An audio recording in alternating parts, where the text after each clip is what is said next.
오늘 저는 십자가의 시작, 그 네 번째 이야기.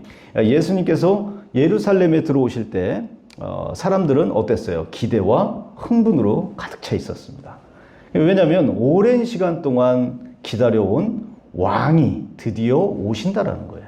그래서 그들의 환호와 또 종려나무를 꺾어가지고 뭐 자신들의 겉옷도 바닥에다 막 깔고, 그리고 진짜 왕이 입성하는 그 환호와, 그리고 다윗의 자손이요 호산나, 그리고 막 외쳐댑니다. 그런 화려함 속에서 이렇게 가만히 보면 주님은 웃고 계시지 않는다라는 것을 우리는 좀 볼 수 있었습니다. 그러나 말씀 가운데에서 우리가 한번 되짚어서 한번 보면 그들의 마음 속에는 한 가지 분명한 그림들이 있지 않았을까라는 것입니다. 그들이 원하는 그런 왕, 그리고 그들이 그 상황을 이렇게 해결하고자 하는 것들이 있지 않았겠어요? 바람은 어떤 거예요? 강한 왕이죠. 그리고 능력이 있는 왕이고, 그리고 로마의 압제를 무너뜨릴 정치적인 구원자라는 것을 기대하고 있었다라는 것입니다. 그래서 사람들은 종려나무를 너나 할 거 없이 막 다 꺾어가지고 막 가지를 바닥에다가 놓고 막 흔들기도 하고, 자신들의 막 겉옷을 아래다가 이렇게 깔기도 하고 그랬던 것입니다. 그리고 너나 할 거 없이 다 똑같이 그렇게 외쳐댔어요. 호산나, 다윗의 자손이요. 여러분, 호산나의 뜻이 뭔가요? 여러분 아시다시피 호산나는 뭐예요? 지금 나를 구원하소서. 지금 당장 구원해달라는 것이죠. 다윗의 자손은 뭐예요? 하나님의 통치하심과 그 다윗 왕이 통치하는 기간은 어땠어요? 하나님이 함께 하시고 하나님이 운행하시고 하나님이 이끌어 주셨다라는 것을 백성들이 알고 있다라는 것입니다. 그러나 그들의 마음속의 중심에 하나님이 있었냐라는 것을 놓고 볼 때 오늘 어때요? 우리가 한번 살펴보는 이 말씀 가운데서 우리는 한번 유추해 볼 수 있지 않을까 싶습니다. 그 외침 속에는 간절함도 있었겠지만 동시에 인간적인 어떤 기대와 욕망도 섞여 있었다라는 것을 한번 예측을 해볼 수 있습니다. 그런데 예수님은 그들이 기대하던 방식으로 오시지 않았습니다. 당시에는 말을 왕이 타잖아요. 말을 타면 왕이 말을 타고 온다 그러면 전쟁, 그리고 강인함, 왜냐하면 로마의 압제에 있었기 때문에 뭔가에 주어지는 강인함과 내가 통치하고 해결하겠다라는 어떤 그런 랜마크 개념에서 내가 이렇게 드러내는 그런 웅장함 가운데에서 권위, 왕적인 권위를 나타내기 위해서 말을 딱 타고 왔는데, 그러니까 왕 역시 말을 탈 때가 있고 나귀를 탈 때가 있었습니다. 나귀는 어때요? 평화, 그리고 모든 농경지에 이 백성들이 이 살아가는 부분에 있어서 함께하고자 할 때 나귀를 탔던 것을 우리는 당시 배경으로 한번 살펴보면 알 수가 있습니다. 그런데 예수님은 그들의 방식은 어땠어요? 뭔가 근엄하시고 강인함을 가지고 한 손에는 검을 들고 막 선포하시면서 그렇게 들어올 거라고 생각을 하고, 그런 왕을 머릿속에 떠올리고, 그리고 그런 왕이 통치해야지만이 우리의 가난과 우리의 어려움과 그리고 이런 압제 가운데서 우리가 해방되고 진리를, 참된 자유를 누릴 수 있다라고 생각했기 때문입니다. 그러나 말을 타고 오시지 않고 예수님은 나귀를 타고 오셨다고 했죠. 이 장면은 단순한 겸손이 아니라 하나님 나라가 이 땅에 임하는 방식에 대한 선언인 거예요. 당시 왕이 전쟁을 하려고 할 때는 말을 탔다 그랬죠. 또 평화를 선포할 때는 뭐를 탔다 그랬죠? 나귀를 탔다 그랬습니다. 예수님은 지금 전쟁하러 오신 것이 아니라 어때요? 죄를 짊어지기 위해 오신 거예요. 세상의 힘으로 정복하려는 왕이 아니라 십자가로 구원하시는 왕으로 오셨다라는 것을 그들은 알지 못했습니다. 예수님의 행동은 어떤 즉흥적인 선택이 아니라 의도적인 예언을 성취하는 행동이었습니다. 이것은 스가랴서 9장 9절에 내 왕이 내게 임하나니 그는 공의로우며 겸손하여 나귀를 타나니, 이 스가랴 선지자를 통해 예언의 이 성취가 오늘 이 장면을 통해 그대로 일맥상통하게 이루어지는 것을 볼 수가 있다는 것입니다. 그러므로 예수님의 나귀 입성은 단순한 겸손이 아니라고 그랬습니다. 나는 그 예언된 메시아다라는 공개적인 선언을 하시는 거예요. 근데 백성은 어땠어요? 막 환호상 치고 환대하고 왕을 부르는 그들의 바람은 어땠습니까? 뭔가 통치함으로 자신들의 신분이 상승이 되고 이 죄스러움 가운데에서 눌려있는 압제에서 어땠어요? 해방되기를 원했고 모든 것이 먹는 거, 사는 거 다 눈에 보이는 것들로만 이 상황이 전개되지 않을까라는 기대가 있었다라는 것을 볼 수 있습니다. 이것은 하나님의 나라 방식이 아니라는 것입니다. 예수님은 바로 나귀를 타고 오셨는데요. 나귀는 성경에서 특별한 존재가 아닙니다. 높지 않고 또 화려하지 않고 그리고 힘을 자랑하는 존재도 아닙니다. 오히려 짐을 지는 존재입니다. 그저 묵묵히 주인을 따라가는 존재입니다. 예수님은 바로 그 나귀를 선택하셨다라는 것. 이것이 하나님의 나라의 방식이라는 것. 높아짐이 아니라 낮아짐, 힘이 아니라 순종, 지배가 아니라 희생이라는 것입니다. 아멘입니까? 우리는 종종 하나님이 우리의 인생을 빠르게 바꾸어 주시고 눈에 보이는 어떤 이런 모든 것들이 다 안개와 같이 사라지듯 해결이 되고 내가 원하는 대로 이루어져야지만이 이것이 은혜라고 느껴질 때가 있다는 것입니다. 또한 그 모든 것들 가운데에서 우리는 어때요? 자유함을 누린다라는 것은 어떤 일이 해결이 되고 그 일이 해결됨으로 내가 누릴 수 있는 그 특권의 자리에 갔을 때만이 느낀다라는 것으로 생각할 수가 있습니다. 그렇기 때문에 우리 모든 삶은 눈에 보이는 거에 집착하게 돼 있다라는 거예요. 그리고 눈에 보이는 것으로 판단하고 살아간다라는 것입니다. 그리고 그 판단하는 것으로 인해서 상처를 받고 판단하는 것으로 인해서 누림을 느끼고 이 판단하는 것으로 눈에 보이는 것으로 인해서 우리는 높낮이가 결정이 된다라고 믿고 살아갑니다. 하나님의 나라는 여러분 예수님께서 오늘 예루살렘을 입성하시면서 우리에게 보이셨던 것은 어때요? 이 나귀 한 마리를 통해서 우리에게 시사하고 있는 것이 있습니다. 그것은 바로 예수님은 그 나귀를 선택하셨는데 나귀의 삶이 어떠냐는 것입니다.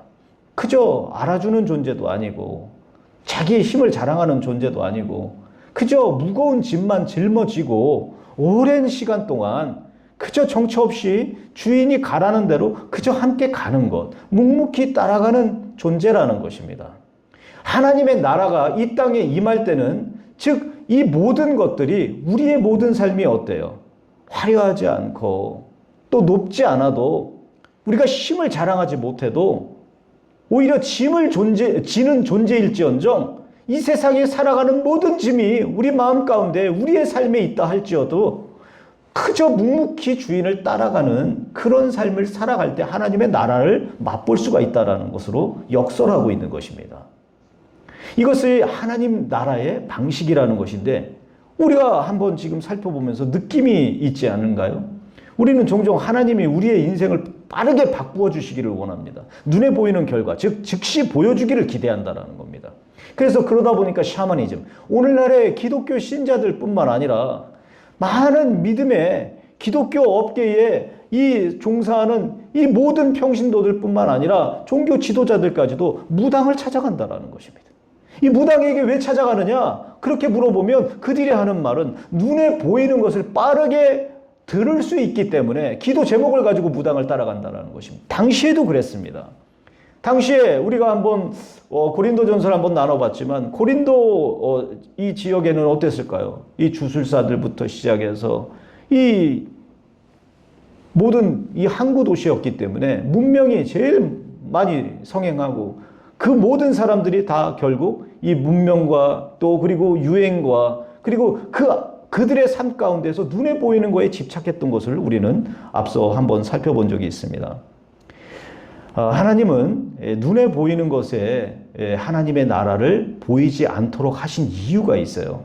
하나님이 나귀를 타고 오신다라는 것을 우리가 한번 생각해 본다면 느리지만 저는 정확하게 그리고 낮지만 깊이 있게 우리의 삶 속으로 주님은 들어오실 것 같아요. 그래서 눈에 보이는 것에 하나님의 나라가 어디 있느뇨? 그리고 예수님이 어디 계시느뇨? 이렇게 물어보는 혹자들은 절대 발견할 수가 없어요. 왜냐하면 예수님이 바로 앞에 서 있었는데도 이 바리새인들은 어땠습니까? 그리고 유대 지도자들은 어땠습니까? 예수님의 비유를 듣고도 예수님인지를, 하나님 나라를 발견하지 못했다라는 공통점을 가지고 있었다는 걸 우리는 이미 알고 있었습니다. 또한 오늘 우리의 삶이 그것을 알고 있는데도 정녕 우리의 삶 가운데서 한번 돌아보면 그 바리새인과 같은 삶을 그대로 따라가고 있지는 않습니까? 우리의 삶이 하나님의 나라에 정말 입각된 백성으로 삶을 살 수 있음에도 불구하고, 그런 영원한 특권을 우리는 받았음에도 불구하고 결국 우리의 삶은 어떻습니까? 눈에 보이는 거에 집착합니다. 그리고 왜 빨리 안 오시냐고, 왜 이것들이 빨리 해결되지 않느냐고 하나님 앞에 우리는 항변하며 살아갑니다. 느리지만 정확하면서도 낮지만 깊이 있게 우리의 삶 속으로 들어오시는 예수님을 발견하지 못하는 삶을 살고 있지 않는가 생각해 봅니다. 오늘 말씀에는 한 사람의 중요한 인물이 등장한다고 했어요. 바로 이 나귀의 주인입니다. 제자들이 나귀를 풀어갈 때에 분명히 물을 수 있었습니다. 왜 내 것을 가져가느냐고, 왜 내 나귀 새끼를 가져가느냐고, 이거 가져가면 안 된다고 분명히 이렇게 대항할 수도 있었습니다. 근데 그때 제자들이 예수님이 얘기하신 그대로를 얘기합니다. 예수님이 주가 쓰시겠다라고 말을 하라고 전했습니다. 제자들이 그대로 얘기를 했습니다.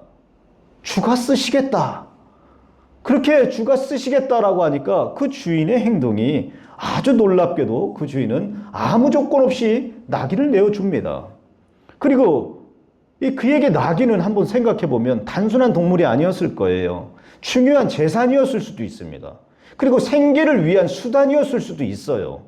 그런데도 그는 묻지 않았다라는 것입니다. 언제 돌려줄 건지, 이 값을 얼마나 쳐줄 건지, 그리고 왜 필요한지, 어떤 보상이 나에게 향후에 주어지는지 그는 묻지 않았다라는 것입니다. 그저 내어줍니다, 그냥. 이것이 순종이라는 거예요, 여러분.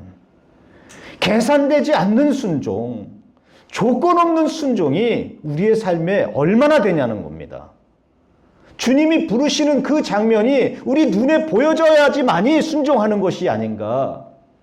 보이지 않아도 계산되지 않는 순종, 정말 조건 없이 나귀 새끼를 내어줄 수 있는 그 주인의 순종처럼 우리의 삶이 한번 되짚어 봤으면 좋겠습니다. 그래서 우리의 삶이 정말 이 나귀 새끼 주인의 삶처럼 주님 앞에 귀하게 쓰임받는 인생들로 살아가야 되지 않겠습니까?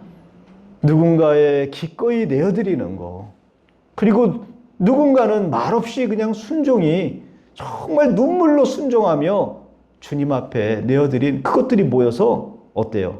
하나님은 이 하나님의 큰 구원의 역사를 이루십니다. 우리도 마찬가지인 거예요. 그래서 하나님은 우리 인생 속에서 내가 쓰겠다, 내가 너를 택했다, 이렇게 말씀하십니다. 근데 예배 가운데서만 그것을 느끼고 우리의 삶 가운데서 느끼지 못한다면 결국 우리는 어때요? 눈에 보이는 것에 집착하는 삶을 계속적으로 살아가게 된다는 것을 볼 수 있습니다. 그때 우리는 오늘 이 말씀을 듣고 나서 그때 우리는 무엇을 붙잡아야 할까요? 시간일 수도 있고요. 또 재정일 수도 있어요. 그리고 사람들의 관계일 수도 있습니다. 그리고 정말 이것만은 못해요라고 하는 자존심일 수도 있어요. 우리는 종종 말을 합니다. 주님, 이것만은 정말 안 되겠습니다. 제가 이것만은 하나님 앞에 정말 이것만은 안 되겠습니다. 그런 그 모든 것을 하나에 통틀어서 안 된다라고 할 때 주님은 기꺼이 필요로 하는 것을 우리한테 요구할 수 있다는 거예요. 그래서 그 요구되는 것에 대해서 나귀 새끼 주인처럼 우리는 계산하지 않고, 그리고 어떤 향후에 무엇도 바라지 않고 주님이 쓰시겠다 할 때 내어드릴 수 있는 믿음과 순종이 있어야 된다는 것. 그것이 시간일 수도 있고 재정일 수도 있습니다. 관계일 수도 있습니다. 할 수 없는 것일 수도 있습니다. 여러분, 우리가 한번 지난 시간에 한번 나눴잖아요. 순종은 내가 할 수 있는 타이밍에, 그리고 순종은 내가 할 수 있는 여건이었을 때, 그리고 순종은 내가 이것을 하겠노라 라고 믿음으로 결단할 때 요구되지 않습니다. 정말 힘든 역경 속에서, 그리고 많은 사람들로 하여금 버려짐을 당하고 투명인간 취급을 받으며, 그리고 삶 가운데 지쳐 쓰러져서 누구 하나 나를 정말 도와줄 리가 하나도 없고 나는 그냥 이러다 죽는가 보다 생각할 때, 정말 발을 동동 구를 때, 외로움이 내 뼛속까지 스며들 때, 그리고 너무너무 울분을 참을 수 없을 만큼 분노가 치밀고 정말 억울함이 치밀 때, 그리고 모든 상황 속에서 내가 그 고난을 받을 때 주님은 그때 순종을 요구하세요. 우리는 그때 그 모든 시간, 모든 재정, 그 모든 관계들, 그리고 그 모든 사람들과의 살아가는 이 세상에 나에게 주어진 이 모든 여건들 속에서 우리는 기꺼이 주님이 필요로 하시다면 내어드려야 된다는 것입니다. 오늘 정려가지를 든 군중들은 열광적으로 외쳤어요. 호산나 다윗의 자손이요. 그들의 외침은 그러나 오래가지 않습니다. 며칠 후 그들은 어때요? 같은 입으로 예수를 십자가에 못 박으라고 외쳐댑니다. 그리고 왜 그런 일이 일어났는가라는 것을 우리는 한번 생각해 봐야 합니다. 그들은 자신의 기대를 채워줄 왕을 원했다라는 것입니다. 그러나 눈에 보이는 것이 상황이 어땠어요? 그들이 갖고 있었던 기대와는 달리 어땠어요? 달랐어요. 너무 달랐어요.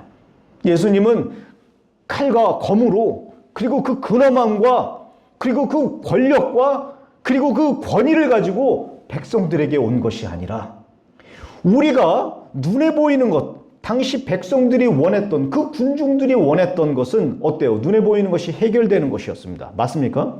그리고 그 해결된 것들에 의해서 자유함을 누리는 것들이었습니다. 그저 먹고 사는 문제가 해결되는 것을 원했을 수도 있다.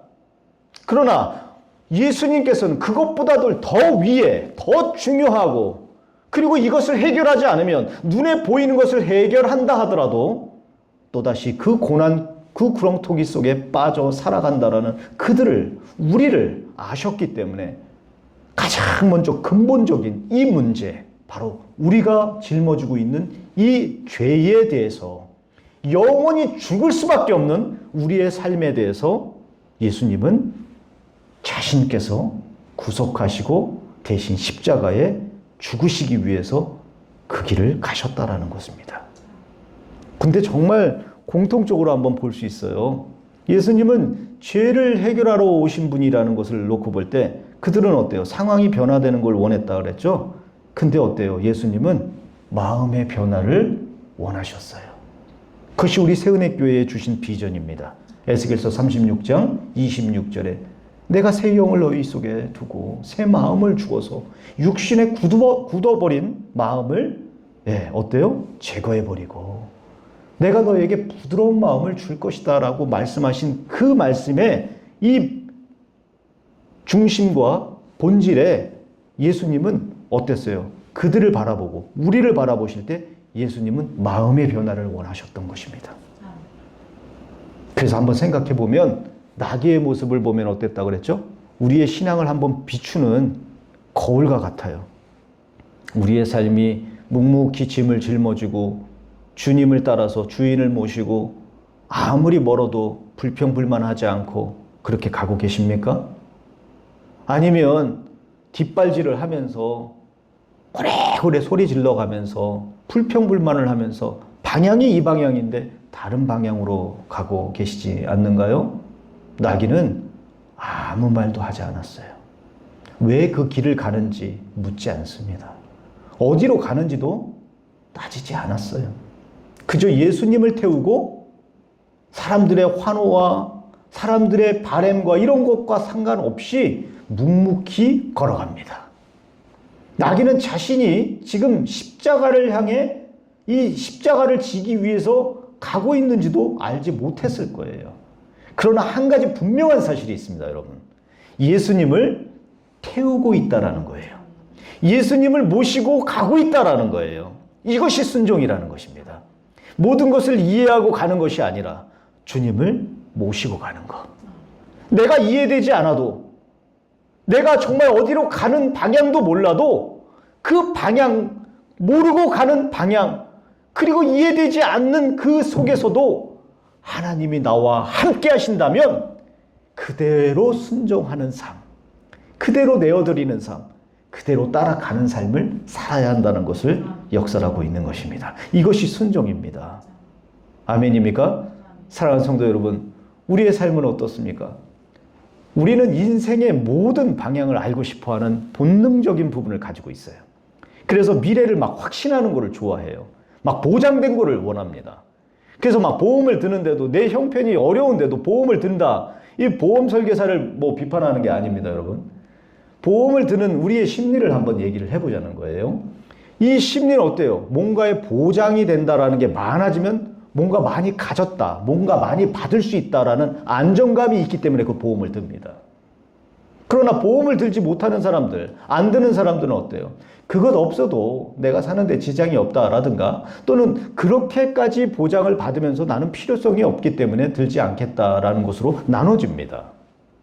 우리가 중요한 건 우리 인생의 모든 방향을 알고 싶어하고 미래를 확정짓고 보장받는 것을 원한다면, 이 예수님의 이 오늘 군중들의 환호 속에서 나귀를 타고 입성하시는 예수님을 한번 떠올려 보면 좋겠어요, 앞으로. 그래서 이 신앙은 모든 것이 아는 것이 아니라 예수님을 중심에 모시는 거예요.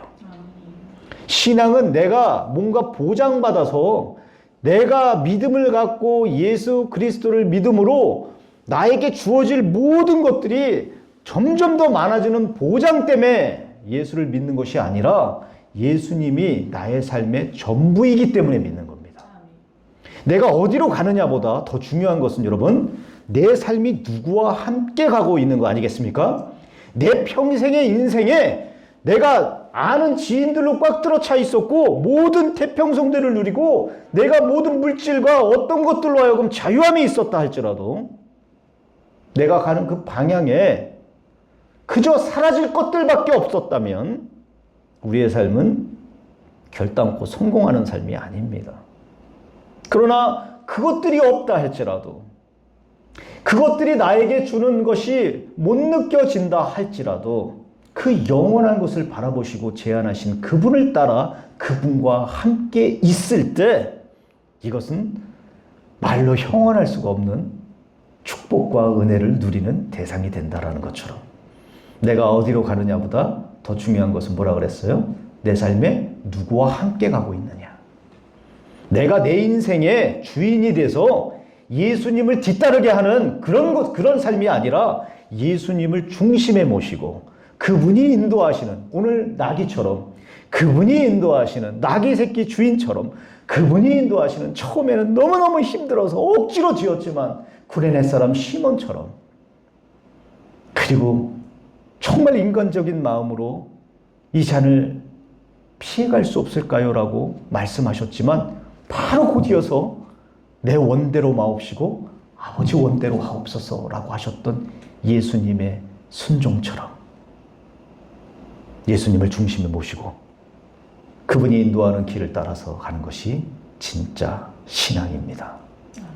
오늘 이 말씀 우리에게 이렇게 질문합니다. 나는 어떤 사람이냐? 나는 어떤 사람인가? 나는 예수님을 태우고 가는 나귀와 같은 삶을 살고 있는가? 나는 하나님이 쓰시겠다고 하실 때 기꺼이 내어드리는 주인과 같은 믿음을 가지고 살고 있는가? 처음엔 억지로라도 그저 주님과 함께 무겁지만 세상의 모든 죄를 짊어지는 그 무게가 너무너무 감당하기 힘들지만 예수님과 함께 가는 시몬처럼 그런 삶을 살고 계십니까? 아니면 상황이 좋을 때만 백성들과 같이 호산나 다윗의 자손이요 그렇게 외치면서 조금만 어려워지면 그냥 돌아서 버려서 정말 예수를 십자가에 못 박으라고 했던 군중들처럼 그런 신앙을 가지고 살고 있습니까? 예수님의 순종, 나귀 주인의 순종, 구레네 사람 시몬의 순종은 모양은 다르지만 공통적인 것이 있습니다. 모두 자기 계획을 내려놓고 하나님의 역사 안으로 들어갔다라는 것입니다. 예수님은 자기 뜻을 내려놓으셨고 나귀 주인은 자기 소유를 내어주었고 그리고 구레네 사람 시몬은 억지로라도 처음 시작은 그렇다 할지라도 십자가를 예수님과 함께 지었습니다. 예수님은 지금도 우리의 삶에 들어오세요. 그러나 화려하게 오시지 않아요. 백성들이 원했던 것처럼 정말 뭔가 근엄하고 뭔가 보장된 것이 눈에 보이는 것처럼 오시지 않습니다. 조용히 오십니다. 아주 낮은 곳에 오십니다. 낮게 오십니다. 그러나 분명하게 우리의 마음 깊은 곳으로 들어오십니다. 그리고 말씀하세요. 내가 너를 쓰겠다. 내가 너를 택했다. 내 아들아, 내 딸아, 내가 너와 영원히 함께 하겠다라고 말씀하십니다. 그때 우리의 대답이 무엇이 되어야 하겠습니까? 순종은 결국 내려놓는 거. 내 뜻을 내려놓고 내 시간을 내려놓고 내 계산 그런 거 하지 말고 내 권리, 억울함 그런 거 다 내려놓을 때 십자가의 길이 보이게 되는 거예요. 사랑하는 성도 여러분, 우리의 삶이 나귀처럼 되기를 축복합니다. 우리의 삶이 나귀의 주인처럼 순종하는 삶이 되기를 축복합니다. 우리의 삶이 조금 힘들지만, 조금 굴곡이 있지만, 조금 타박스럽고 좀 울퉁불퉁할지라도 예수님과 십자가를 지었던 구레네 사람 시몬처럼 우리도 그렇게 살았으면 좋겠습니다. 그렇기 때문에 우리 새은혜 교회 공동체, 우리 모든 성도님들은 일상의 삶을 통해 변화가 있어야 합니다. 설교를 듣고 예배를 드리고 하나님이 기뻐 받으셨다라고 우리는 스스로 자축하는 것이 아니라 우리의 일상의 삶이 그분을 닮아가야 됩니다. 우리의 일상의 삶에서 하나님의 나라가 구현돼야 됩니다. 우리의 모든 일상의 삶에서 그분 앞에 종려가지를 들고 환호하는 것이 아니라 그 환호하는 것이 의미가 뭔가 나의 바램, 눈에 보여지는 것이 들어져서 그것을 바라는 그런 환호가 아니라 그저 주님이면 전부입니다라는 환호로 십자가까지 이어지는 순종으로 주님을 따르는 나귀처럼 그런 귀한 성도님들 되시길 예수의 이름으로 축원합니다.